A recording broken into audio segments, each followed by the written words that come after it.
everyone. Thank you for joining us for this session. My name is Melina Lee, and I lead Modern Workplace Product Marketing for enterprises in APAC. Today, we're here to talk about cybersecurity, a view on 2020 and top priorities in Chief Information Security Officers or CISOs and security leaders. This session delves deeper into the work we've already done with Forrester to bring the top CISO priorities report to you, along with a forward by Microsoft. If you have not read it, please do download the report from the link below. Today, we're very happy to have with us Ms. Jinan Budge, one of Forrester's top security and risk analysts, joining us from Australia. Hello, Jinan. Hello, how are you? I'm doing great. I hope you are too. Yes, thank you so much for having me. I'm so excited. Thank you for being here with us today, Jinan. You have clearly done a lot of work in this area. And as a start, can you tell us how you have seen cybersecurity evolved over the years, and then share with us what to expect as we go knee-deep into 2020? Yeah, absolutely. So I'm going to start actually with 2019, and in our Forrester predictions, back then we predicted that we're going to see the same old monsters but bigger and scarier. 2019, last year, certainly did not disappoint. We had a number of high-profile breaches, and many actually dubbed 2019 as the year of breach fatigue. Looking to 2020, this is the year that we promised flying cars and robots to help us do our housework, but so far all we've gotten is fake news. And I'm pretty sure that we all agree that this is not the dystopia that we've been asking for. As a society and as humanity, our lives are increasingly dependent on tech to work, to learn, to vote, and to socialize even.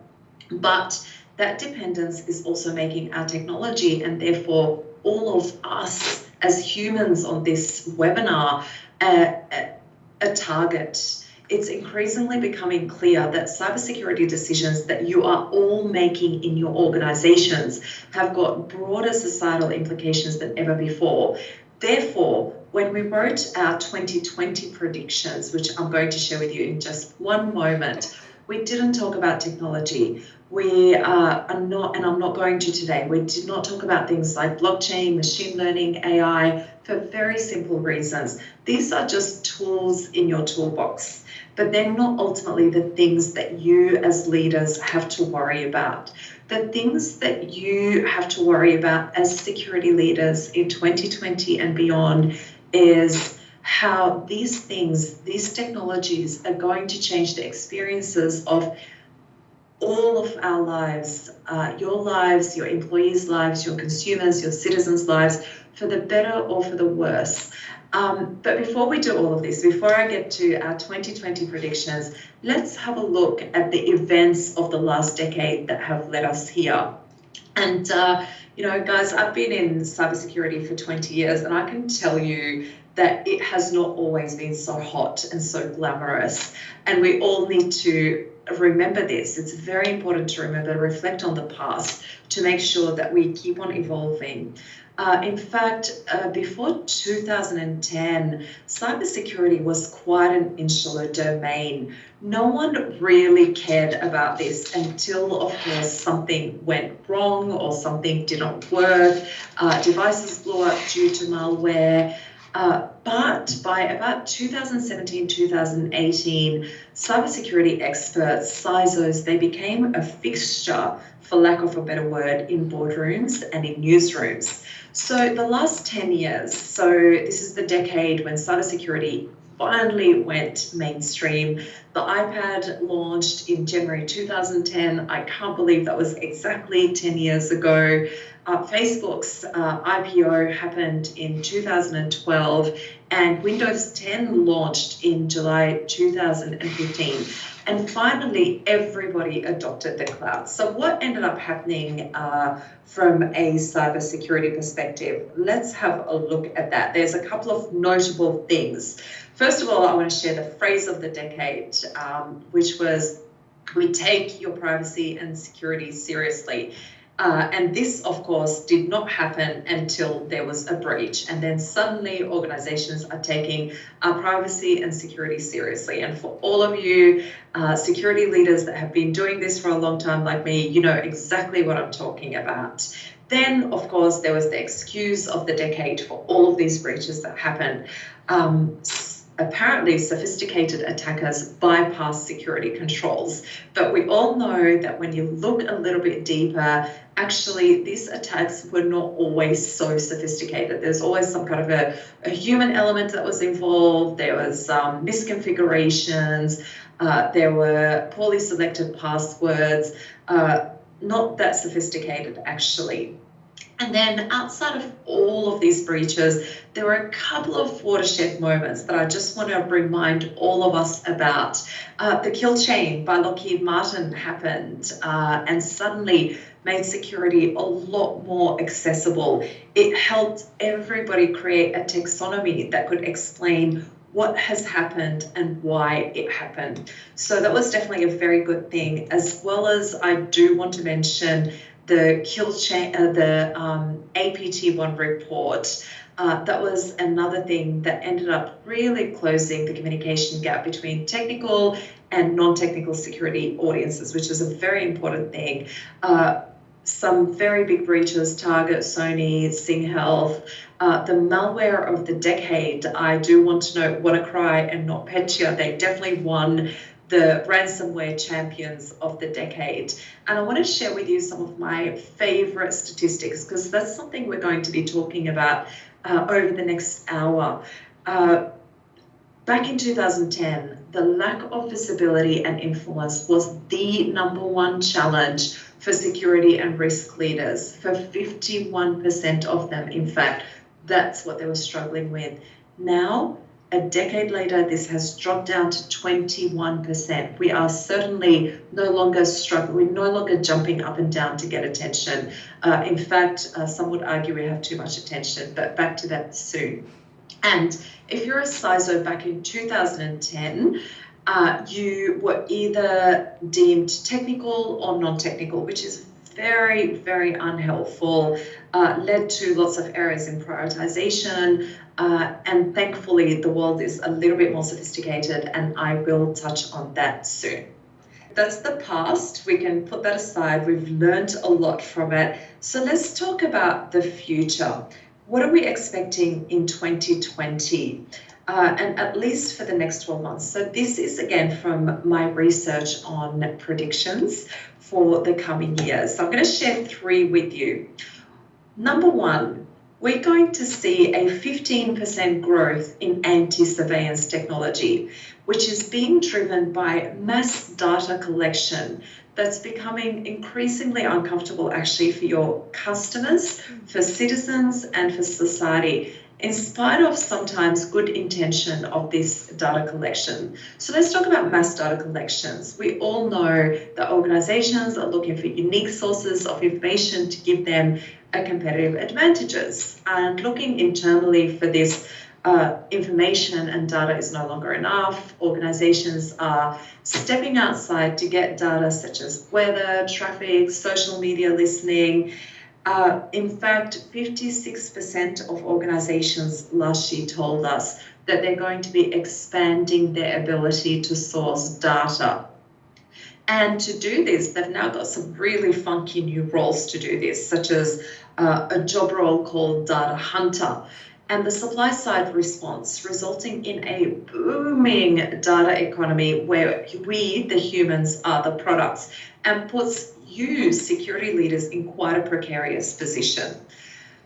Mass data collection is not limited to competitive advantage, though. Sometimes it can happen, you know, almost by accident or without too much thought. So I'm going to talk about a school in my country, actually, who are using a facial recognition software by a small business, a small startup, to do roll calls in schools. So a roll call, for those of you not familiar with the term, is when children go to school and Traditionally, a teacher is holding clipboard, John, are you here? Jinan, are you here? Tick, tick, tick. So what they now have is facial recognition, and when a student walks into the school, it registers them, which is fantastic. It saved the teachers so much time and hassle, and it's a lot more accurate. However, who has access to this data? Where is this data stored? The parents have not received a good enough answer. They are torn about this, as is the media and the government. So you can imagine the impact of this is not only to the school or to the students, but the small business who has created this fantastic facial recognition software. I'm going to mention another school example, actually. At least 60 American school districts have spent more than $1 million following, I don't know if you all remember the tragic school shooting in Parkland in the US. What they are spending this money on is they're getting automated 24-hour-a-day surveillance of the students' online activities. What are they writing in their school emails, shared documents, chat messages, and they're sending alerts to the school officials when this technology flags concerning phrases. They're looking at students at risk of harming themselves or others. This particular vendor works with 1,400 school districts across the country, and they claim that their technology has helped 16 credible school shootings.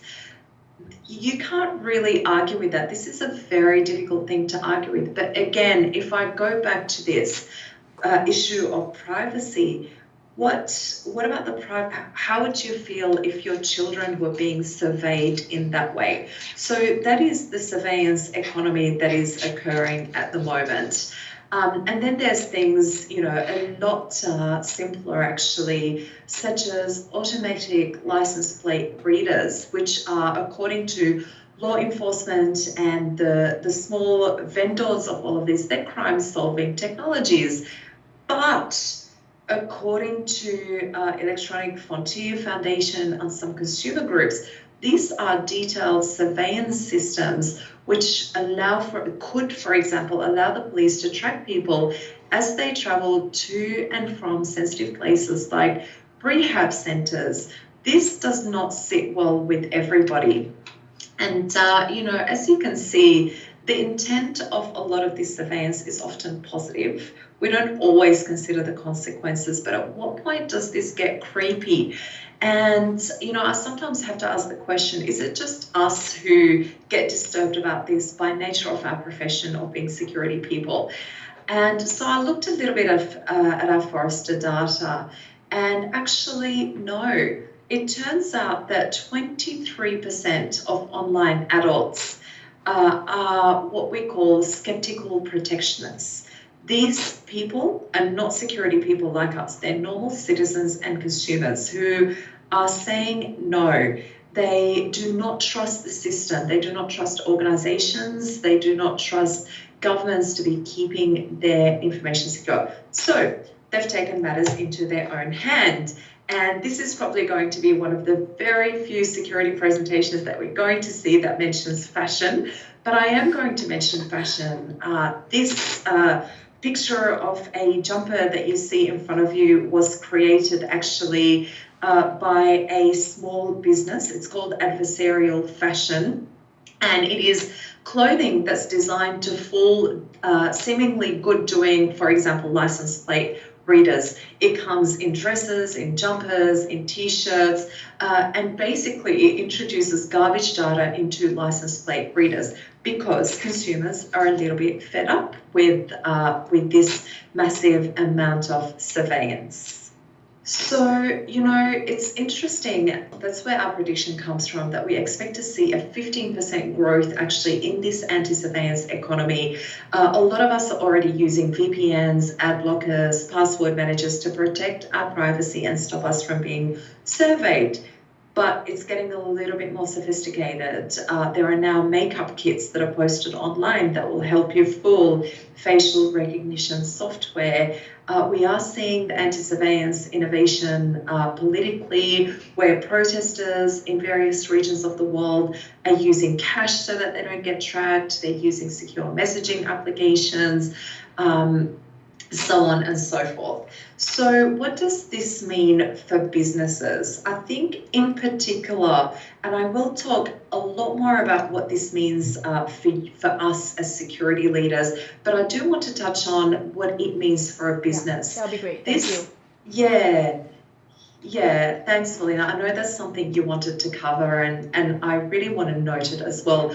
This over-reliance on surveillance means that you're going to have to take some of these surveillance issues very seriously. This is not so black and white. When you go through to implement a business decision, it is your role actually as a security and a privacy leader to work with your business to let them know the pros and cons to all of this, because your business, what's at stake for them, what's at stake for their marketing, their customer experience teams, is they're going to lose access to crucial customer data, from location, facial data, to device IDs and IP addresses. So collaboration is going to become more important than ever before.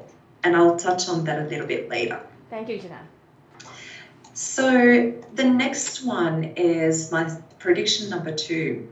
Deepfakes are going to cost businesses over $250 million. And for those of you who are looking for a little bit of trivia today, deepfakes is actually a combination and abbreviation of the words fake and deep learning. And I'm going to give you a couple of examples. Some of them are funny and some of them are not so funny. This is one of our colleagues at Forrester, actually, Sammy. And I don't know if you all remember that face swap app. You know, we made him look a little bit older than he is. We changed his gender. We thought it was hilarious, except for me, who's the resident security person in the room, who is just shaking their heads at the privacy implications of it all. Then it gets creepier. I don't know about you, Melina, and anybody in the audience. I've got 2 small children. This is a picture of a small child who's a similar age to my children, but it is not one of my children. And in fact, this child does not exist. And I know this person does not exist because you can go to a website called This Person Does Not Exist, and you can create your very own not real person. And you do this via a robot, not an animator, not Photoshop. You can actually just create a whole new person. And this may be funny or useful if you're making a film, for example, but what happens when bad people start tampering with that augmented reality, and suddenly that augmented reality is actually our altered reality? Again, I don't want to mention too many examples, but the ability to edit audios, and I'm going to share with you a real life example of where this has happened and cost businesses a lot of money. To have this type of fun, you don't need to be a genius, you don't need to be smart, you don't need to be rich. Control-Shift-Face, for example, can deliver you services where you can alter entire videos for as little as $1 to as much as $10 from more sophisticated deepfake. And it's all fun and games until someone gets hurt in all of this. You know, I know that the instances of deep fakes and deep videos have increased from 8,000 in December to 15,000 in July last year alone. 96%. So we're talking today about the implications of all of this to business, to small business, to enterprise. So Jinan, you think that deepfakes affect businesses as well? And both sizes, large organizations as well as small businesses too? Yeah, absolutely. They're going to affect us in many different ways, Melina. They're going to affect our political system, for example. So you may have seen deepfake news circulating around, and I've just hopefully shown you a couple of very quick examples of how you could easily do that, cheaply do that without much sophistication. That has impact on business. But let me give you a very simple example of the impact that this has had on business. A German energy company was defrauded $243,000, where an attacker spoofed the CEO's voice. the attacker, by spoofing this voice, left a message for another executive, convinced them that he was the CEO, and got the other executive to wire $243,000. I am unclear about whether this is a large energy company or a small energy company. Obviously, if this was a small to medium business, $243,000 is a lot of money. The big problem with all of this is that all of this cannot be detected yet. I know that globally in the US, Google and Facebook and some other large organizations are working together to try and find a way to detect deepfakes. But right now, they cannot be detected by technologies, they can't be detected by people, and more worryingly, the laws have not yet caught up. So even if they do get detected, we don't know what to do about them. Should I move on to the last prediction? Yeah, let's do that. Yeah. So the last prediction is about ransomware. And guys, ransomware attacks in 2019 jumped up by 500%. More organizations than ever are finding themselves having to pay. The cost of ransomware 2019 was projected to be at a whopping $11.5 billion to the economy. Small to medium businesses are the biggest source of attack. They have got a lot more to lose due to the cost of downtime actually for them, which is 23 times greater than the average ransomware request. It's really interesting. Just a few years ago, I was helping a large organization with their ransomware policies and processes. And the very clear guidance back then, just a short time ago, was do not pay. I actually was at a conference where one of my colleagues, Josh Zalonis, ran a panel with a number of CISOs around the world. And the sophistication in those processes have increased so much. So a lot of organizations do have to pay, but the question is more now about how do you negotiate with the attackers? How do you pay them? Do you pay them by Bitcoin? Do you pay them in US dollars? Do you pay them by bank transfer? It's a very sophisticated thing. So I think it's really important for us to all hone in and focus on some of these technical and human controls and put the processes in place to deal with this situation. Back to our prediction though, I do want to note that our prediction, I mention it here, it's very US specific, but I find that some things that happen in the US end up coming to us a few years later. Exactly, they do. And our prediction was actually that a local government in the US is going to seek disaster relief for ransomware damages. And just after we released those predictions, in fact, in November the 22nd, 2019, the governor of the state of Louisiana in the US declared a state of emergency. Imagine that, like a state of emergency is something you declare when there's a flood or a hurricane, but they declared it when there was a ransomware attack on certain agencies, government agencies in that state.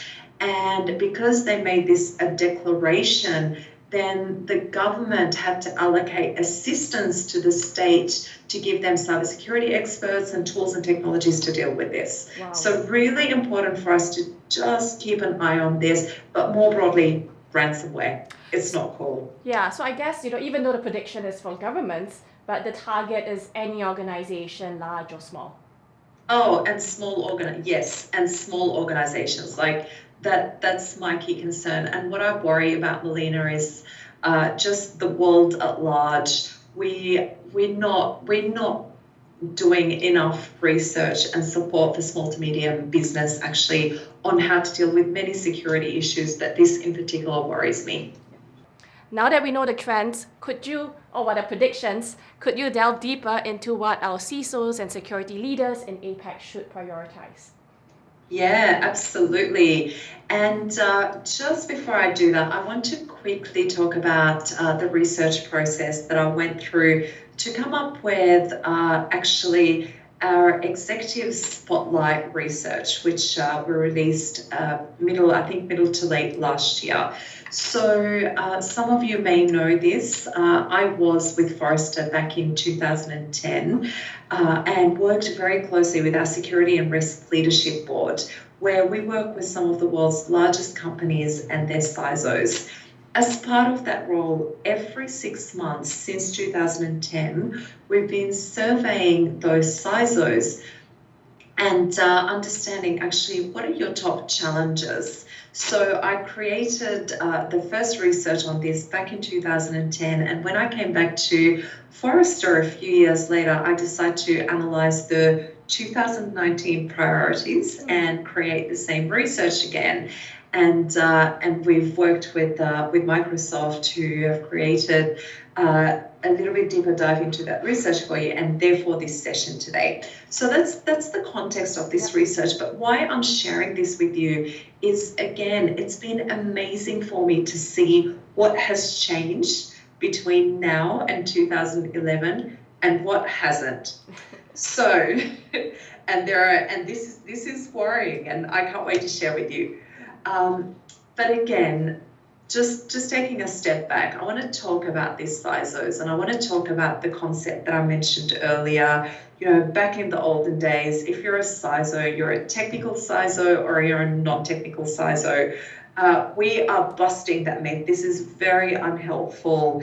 It's unhelpful for you in terms of knowing what your priorities are, how you design your strategy, and also how you choose your organizations and your career, actually. So we're about to release research. You are actually the first audience in the world to see this that articulates the different CISO personas that should hopefully help you guide your priorities.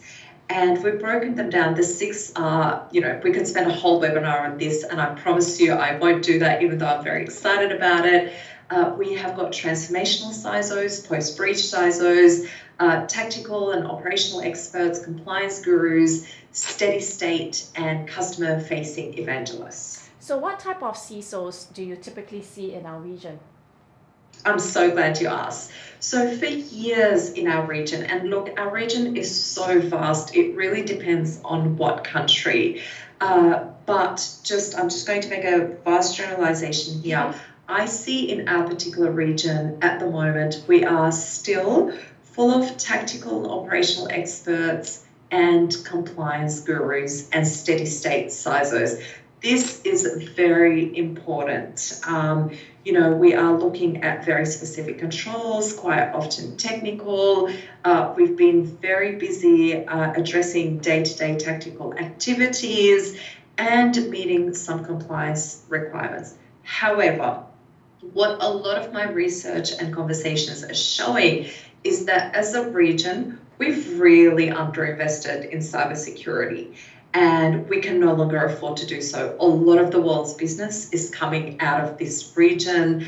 The attacks are starting to come down at us. So we are starting to see a lot more transformational CISOs, actually. And these are CISOs who, their organizations and their boards have suddenly woken up and they've recognized that cyber risk is a big issue, and have agreed to put their money where their mouths are and giving them investment and funding. So I expect to see a lot more transformational CISOs, a lot more cybersecurity uplift and transformation programs popping up all over a region, which is very, very exciting. Yeah. There's one type of CISO, Melina, that I am not seeing much in our region, and that is what we call a post-breach CISO. Right. And for the obvious reason that I don't think we've had, arguably, I don't feel that we've had many major breaches to warrant, or none that have had the media attention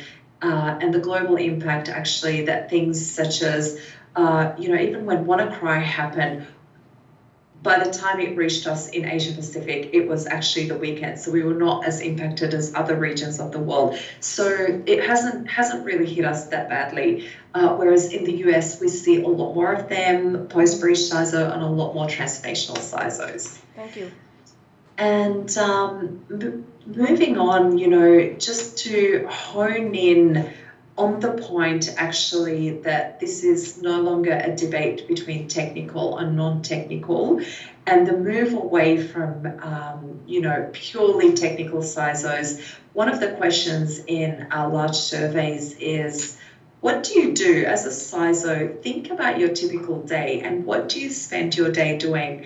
And I love this chart because you can see that CISOs only spend 13% of their day doing security technical and operational activities, only 13%. The rest of their day is about communication, education, strategic direction and planning, business cases, and building relationships with the business. Your role as a CISO now is very complicated. So with all of that in mind, let's get to the point that we've all been looking for. What are the top priorities for CISOs in 2019? And look, I hope I've given you, and what I'd hoped to do in all of this was to give you actually context behind what's led us to this point in history. So the top priorities are in this particular order. Number one, establish actionable performance and risk metrics. Number two, create and implement business-aligned, risk-focused cybersecurity strategies. Number three, ensure the security of cloud workloads. Number four, manage third-party risks. And number five, move from DevOps to DevSecOps. And I'm going to go through these one by one. A couple of things to note, and I mentioned this earlier.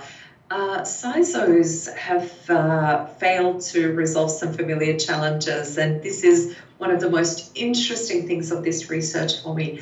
3 of the top 5 priorities are the same today as they were in 2011. And when I spoke to my colleagues about this, they have been a recurring themes. It's not like they were there in 2011 and now in 2019. They've been progressively here. Creating security strategy, establishing metrics, and managing third-party risks. And what that tells me is, first of all, no one has yet found a silver bullet. We do not know, and I am not going to be sharing with you the perfect security metric. We have not found the silver bullet to how to create a strategy. Managing third-party risks is a little bit different. This problem has been ongoing. It's changed a little bit though, and I'll talk about that. What new priorities have emerged though are 2 things, and I don't think any of you will find this surprising. Those were the security of cloud workload and the move to SecDevOps. So obviously, organizations are adopting cloud-first IT strategies. This is being driven by the business. For business expansion, it's better for flexibility, scale, and rapid development of software capabilities. And CISOs are, we're finding, and needing to really cultivate a much tighter relationship with and having to support developers. So priority number 1, establish actionable performance and risk metrics. Why is this important? Well, the first point here is it's so important for us as security leaders to demonstrate, again, that we're not a technologist, we're a leader. So we need to demonstrate business and financial acumen. And one way we can do that is to show that we have metrics, that we understand our security program, we know how to drive it. Number 2, we need to help the business make smart decisions. And we do that by showing them data. And its metrics are a great way to measure the effectiveness of a security program. However, don't worry about my research. I love this quote from one of the CISO customers of Microsoft, Mr. Abid Adams, and his quote is as follows. In an era of digitization, ensuring our business and its systems are trusted and resilient, securing the supply chain, and ensuring that we manage the risk objectively and with the right metrics to make decisions is critical. And I love this quote because it has so much in there. It's got strategic perspective, it's got the importance of third-party risk, it's got the word risk in it. This is not just about cybersecurity, this is about managing risk. And then metrics as a way to make decisions. In terms of next steps in this particular priority, obviously this is a very broad topic, and again, we can spend a whole webinar talking about this, but very, very simplistically, always remember to connect your security priorities and efforts to your firm's strategic initiatives. When we're talking about metrics such as how many spams have we blocked, that's no longer really sufficient. So make sure that when you put a metric on the table, what does that mean for your business?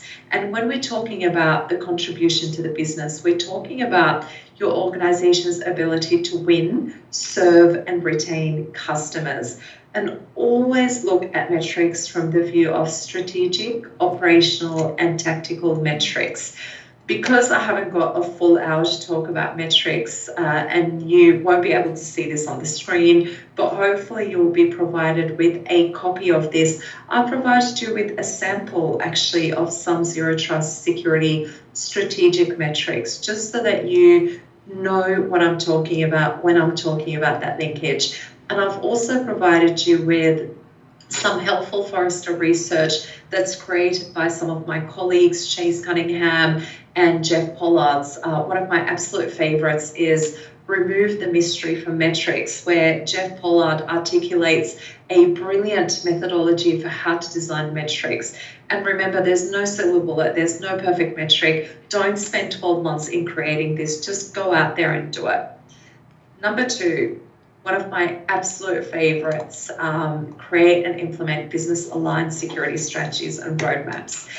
I spoke at RSA last year twice. I was very fortunate and honoured to do that, both in San Francisco and in Singapore, and I spoke about this topic. I spoke about the science and the art of creating a cybersecurity strategy. I also have the privilege of working with CISOs on a weekly basis to help them with their security strategies. But back to the RSA speeches that I did. So I was standing up there in both events. One of them was in front of 500 people, the other one in front of 300 people. And I put up this slide. I asked the question, hey, how many of you have got a great strategy? And I was shocked that 5 people in each one of the audience, about 5 people put their hands up. This demonstrates clearly the point to me that so many of us have not nailed this. And this is a problem. You need to have a strategy. The strategy is what helps you chart your course in security. And furthermore, your executives are demanding this. They're not going to give you money unless they understand what your strategy is. I did a poll on LinkedIn a few months ago about, hey, what's a good strategy? It's understandable, it's known, it's utilized, it's not just sitting there on a shelf, collecting dust, and sustainable. It's something that's going to be able to help you evolve and transform your security capability over the years. When I think about how to do a strategy, again, I'd love to talk to you a lot more about this, but in the interest of brevity, people are challenged. Maybe I could chime in here. So if if I know there's no silver bullet, but would you be able to maybe share with us what would be the key must-haves in any robust security strategy? Absolutely. And I love how you put that question, Melina. They are must-haves, and they're must-haves because these are the areas, I think there's 6 of them, that I find people traditionally struggle with. Number 1, you've got to build support, manage detractors, and navigate policies to be able to push your strategy through. This is often something that people forget. They think a strategy is just about writing a beautiful document. Not so. Choose your strategy type and do it carefully. And I'm going to give you some guidance about the 3 strategy types and how you can choose where you fit in. set your vision. You've got to have a vision. You've got to have a mission that will help elevate you with stakeholders and the business. Prioritize, summarize your strategy so that it's digestible, and socialize. Back to the point of how do you choose your strategy path, we are suggesting that there's three, broadly speaking, three different paths. A quick tech roadmap, number one. Number two, risk-aligned strategy, or a stakeholder focus. If you're a small to medium business, you don't have time, you don't have money to create a beautiful strategy that's complicated, go for a quick tech roadmap. If you're an organization that has started taking security seriously, you've got support from your board, you've got some funding, you've got a partner to help you or staff to help you, then you need to create a strategy that's aligned to risk. And that's probably about 80% of organizations I see are in that middle bucket.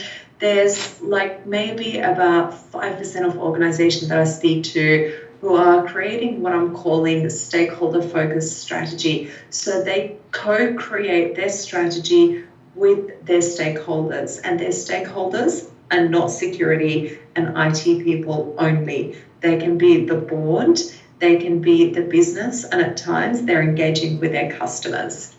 And again, I've left you with some helpful Forrester research. I'm going to be doing a lot more research on this. I'm going to quickly hit on the priority number 3, and that is ensuring the security of cloud workloads. This is actually not within my coverage area, so I'll touch on it very briefly. We all know cloud-hosted workloads are now part of our overall security programs everywhere. It means that you do have to invest in new security solutions to help you centralize and automate reliable, proactive, and repeatable security controls without adding operational costs. So what we are recommending, or rather what my colleagues who specialize in cloud security recommend, is a crowd workload solution that can provide you important functionalities such as cloud workload discovery, compliance assurance, configuration and vulnerability management, host-based firewalls, container orchestration monitoring, and threat detection. I've listed for you some awesome research that my colleagues Andra Scher, Merritt Maxim, Sean Ryan, and others have done. In particular, we have done a market evaluation on cloud workload security products. So if you are a Forrester client, then hopefully you can view this. Priority number 4, managing third-party risk. This is it's been around, as I mentioned, since 2011. We have got some data that has said that security decision makers have told us that third-party incidents caused 21% of confirmed breaches. It's very important to remember that when a breach is caused to you due to a third party in your extended ecosystem, no one is going to remember the third party that has caused it. They will remember you. So, it's, and this is something that has shifted. Back in the old days, back in 2010, 2011, your issue with third parties, particularly if you're a large enterprise, was to manage the process and to do third-party assessments of all of your suppliers and third parties that have got a significant impact on your business. So that was then, but now what is happening is that you also are under obligation to respond to requests about your security posture as a third party yourself. And as one CISO beautifully put it, I feel like I'm under a denial of service attack from other CISOs. And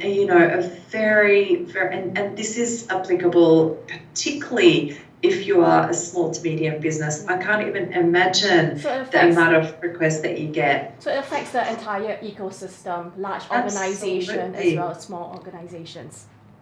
Yeah. It does, definitely. And, I think an example that we discussed in preparation for this, a large car manufacturer can require all of its suppliers to comply to their security standards. So they're going to need to do the assessments and manage the process.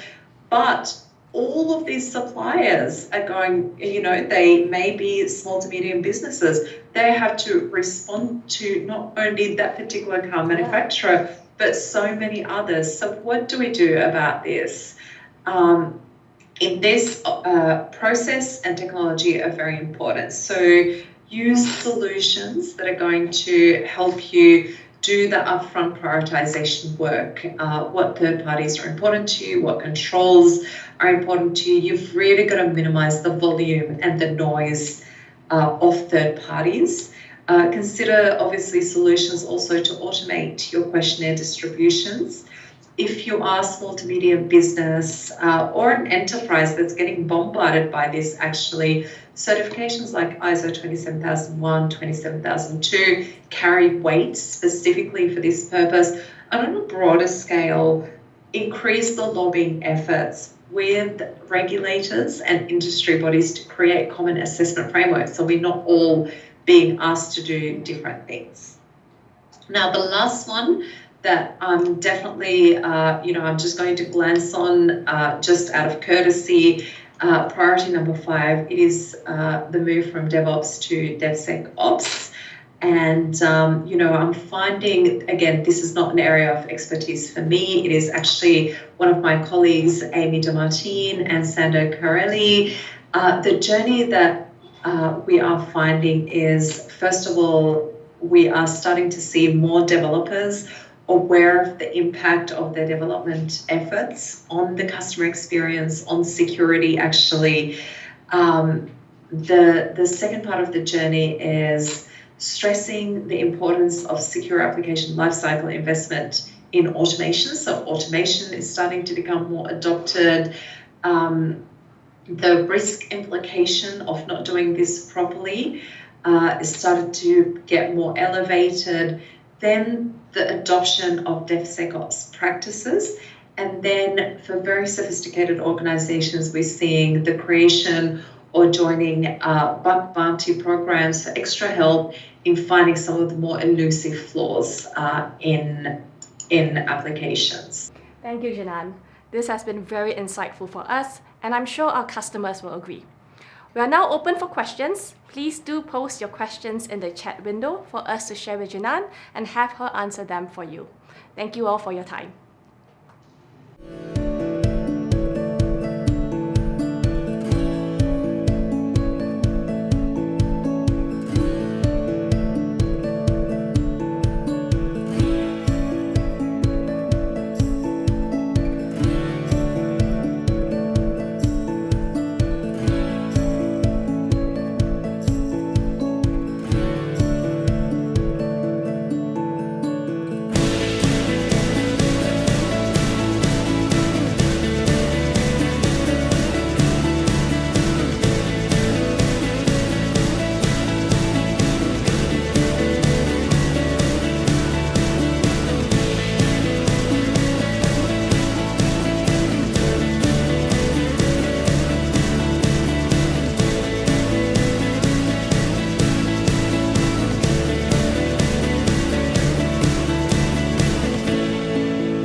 you.